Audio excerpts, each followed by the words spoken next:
So basically arthritis అంటేనే కీళ్లవాతం. కీళ్లవాతంలో చాలా రకాలు ఉంటాయి. సో మోస్ట్ కామన్ గా చూసే కీళ్లవాతం రుమటాయిడ్ ఆర్థరైటిస్.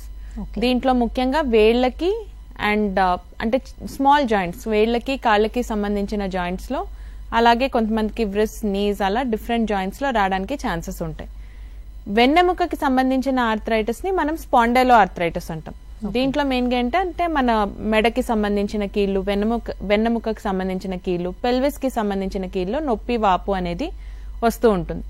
మళ్ళీ దీంట్లో కూడా చాలా టైప్స్ ఉంటాయి. లైక్ సోరియాటిక్ ఆర్థరైటిస్, అంటే ఇప్పుడు సోరియాసిస్ ఉన్న వాళ్ళకి ఆర్థరైటిస్ వస్తే దాన్ని సోరియాటిక్ ఆర్థరైటిస్ అంటాం.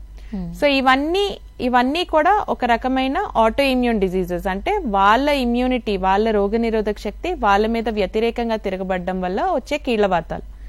ఇలా కాకుండా కొన్ని కీళ్లవాతాలు will be as a part of systemic diseases, అంటే వాతం అనేది బాడీలో మల్టిపుల్ ఆర్గన్స్ ని ఎఫెక్ట్ చేస్తూ ఉంటుంది. దాంట్లో one of the organ that is affected is a joint. For example lupus, Sjogren's, ఇలా కొన్ని ఆటో ఇమ్యూన్ డిజీజెస్ ఉంటాయి.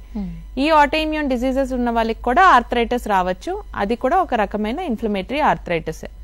ఇవి కాకుండా అంటే ఇప్పుడు కొంతమందికి యూరిక్ యాసిడ్ పెరగడం వల్ల ఆర్థరైటిస్ రావటం, లేదా కాల్షియం డిపాజిట్స్ వల్ల ఆర్థరైటిస్ రావటం, దాన్ని మళ్ళీ గౌట్, స్యూడో గౌట్, అవి కూడా ఆర్థరైటిస్. సో బేసిక్ గా చెప్పాలంటే ఆర్థరైటిస్ లో చాలా రకాలు ఉంటాయి.